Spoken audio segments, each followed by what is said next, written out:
log of under root 1 minus sin x divided by 1 plus sin x.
इथे ट्रिग्नोमेट्रीचे फॉर्म्युले आपल्याला use करायचे.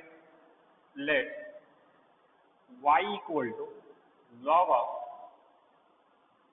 Under root 1 minus sine x divide by 1 plus sine x. 1 minus sine x whole divide by 1 plus sine x. आतापर्यंत 1 minus cos आणि 1 plus cos वर दोन फॉर्म्युले झाले, sorry दोन problem झाले.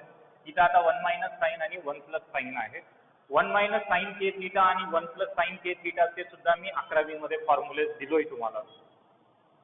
1 माइनस साइन के थीटा जर असेल त्या जागी येईल cos k theta by 2 minus sin k theta by 2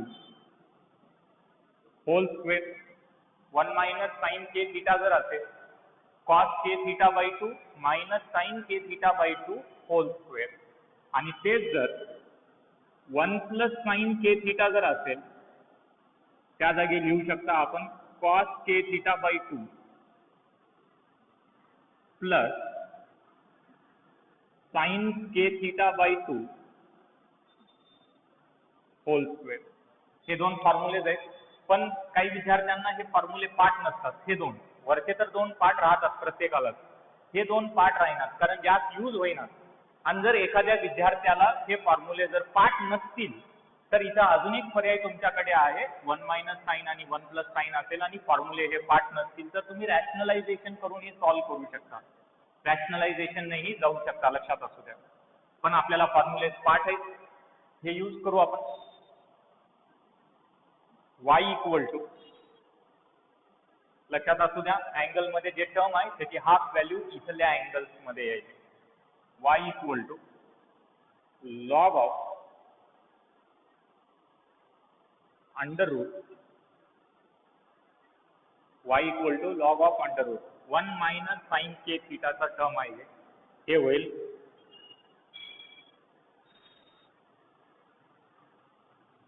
log of under root 1 minus sine K theta cos K theta by 2 जे काय अँगल मध्ये आहे त्याचा half minus sine K theta by 2 whole square whole divide by 1 plus sine K theta cos k theta by 2 plus sin k theta by 2 whole square. Angle मध्ये जे term आहे त्याची half value आहे. आता इथे न्यूमरेटर आणि डिनॉमिनेटरचा hole power same आहे, त्यांना एकत्रित पॉवर मध्ये लिहू शकता. y equal to log of under root cos x by 2 minus sin x by 2 whole divided by cos x by 2 plus sin x by 2 whole square. Square root आणि whole square काय होईल इथं cancel. y equal to log of, आपल्याकडे आता term उरायलाय cos x by 2 minus sin x by 2 whole divided by cos x by 2 plus sin x by 2. आता इथे येऊन आपण कोण्या कॉन्क्लुजनला पोहोचू शकणार नाही, एवढा मोठा f of x आपल्याकडे राहिला आहे. तर इथून आपल्याकडे समोर पर्याय असे आहेत, न्यूमरेटर आणि डिनॉमिनेटर मधून मी cos कॉमन घेतो. ते कॉमन घेतल्यामुळे आपल्याला tan in angle a plus b किंवा tan in angle a minus b formula use करायचा नाही. टॅन मध्ये टर्म कन्व्हर्जन होईल. Tan in angle a plus b चा फॉर्म्युला येईल tan a plus tan b whole divide by 1 minus tan a into tan b. आणि तेच जर tan in angle a minus b जर असेल हे होईल tan a minus tan b whole divide by 1 plus tan a into tan b. 1 plus tan a into tan b. Numerator मध्ये minus आहे, denominator मध्ये प्लस आहे, याचा अर्थ a मायनस b इथे युटिलाइज होणार आहे समोर जाऊन. पण कॉस आधी कॉमन घेऊ आपण. न्यूमरेटर आणि डिनॉमिनेटर मधून जर मी कॉस कॉमन घेतलो हे होईल y equal to log of cos 3x cos x by 2 जर न्यूमरेटर मधून मी कॉमन घेतलो तर न्यूमरेटर मध्ये आता टर्म उरेल 1 minus sin x by 2 divide by cos in angle x by 2 whole divide by denominator मधूनही आता मी cos x by 2 कॉमन घेतो. cos x by 2 जर डिनॉमिनेटर मधून कॉमन घेतलो हे होईल 1 प्लस sin x by 2. इथं sin सोबत cos नसताना सुद्धा मी कॉमन घेतलो म्हणून ते डिनॉमिनेटर मध्ये आली subsequent value cos x by 2. Numerator आणि डिनॉमिनेटर मधून cos x by 2 जे कॉमन घेतलो ते आता होईल कॅन्सल. मीनवाइल इथं sin x by 2 upon cos x by 2 ते होईल tan x by 2. y equal to log of 1 minus tan x by 2 whole divided by 1 plus tan x by 2. आता मी हे value tannin angle a minus b, numerator मध्ये minus आहे, denominator मध्ये plus आहे, म्हणून tannin angle a minus b च्या format मध्ये आणायचा प्रयत्न करतो. लक्षात असू द्या फॉर्म्युला तर तिथं लिहिलोयच मी. या जागी 1 पाहिजे, या 1 ला धक्का लागू देऊ नका, ते जशाच तसं असलं पाहिजे. या 1 च्या जागी आणि इथं मी 1 इंटू टॅन एक्स बाय 2 लिहितो. टॅन एक्स बाय 2 आहे, त्याला 1 इंटू टॅन एक्स बाय 2 लिहिल्यानं काही फरक पडेल का? काही नाही. आणि या 1 च्या जागी तुम्हाला तर माहित आहे टॅन 45 डिग्रीचा आन्सर काय येते? 1 येते. आणि टॅन 45 डिग्रीला आपण रेडियन मध्ये π/4 असं म्हणतो. 45 डिग्रीला रेडियन मध्ये त्याची किंमत येईल π/4. म्हणजे 1 च्या जागी मी टॅन π/4 ठेवू शकतो आणि स्टँडर्ड अँगल रेडियन आहे त्यामुळे आपण रेडियन मध्ये किंमत पुट करू. हे होईल y equal to log of tan π/4 minus tan x/2 whole divide by 1 plus tan π/4 into tan x/2. आता हे झालं tan a minus tan b whole divide by 1 plus tan a into tan b. या जागी येईल tan in angle a minus b.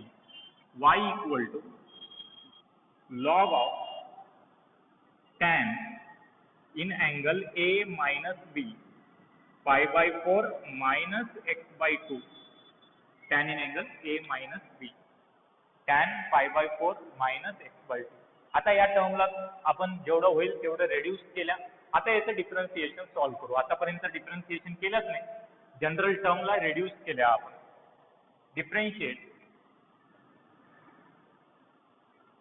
with respect to f. Differentiate with respect to f. dy by dx is equal to d by dx log of tan in angle pi by 4 minus x by 2, pi by 4 minus x by 2 whole power sir 1 है. Derivative of log f of x, derivative of log f of x, log f of x का derivative होईल 1 upon f of x into derivative of f of x. हे होईल 1 upon f of x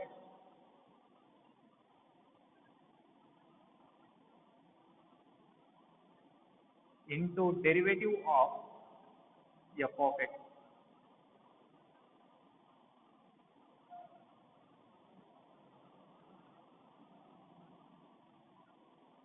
into derivative of f of x. आता हे होईल derivative of tan f of x, tan f of x चा derivative होईल sec square f of x into derivative of f of x. हे होईल dy by dx sec square f of x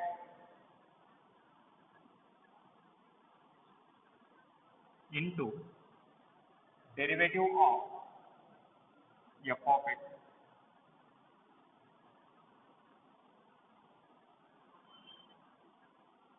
whole divide by tan pi by 4 minus x by 2.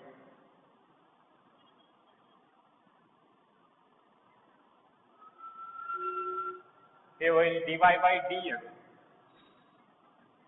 Is equal to sec square थीटाला आपण 1 upon cos square theta म्हणू शकता. हे होईल pi by 4 minus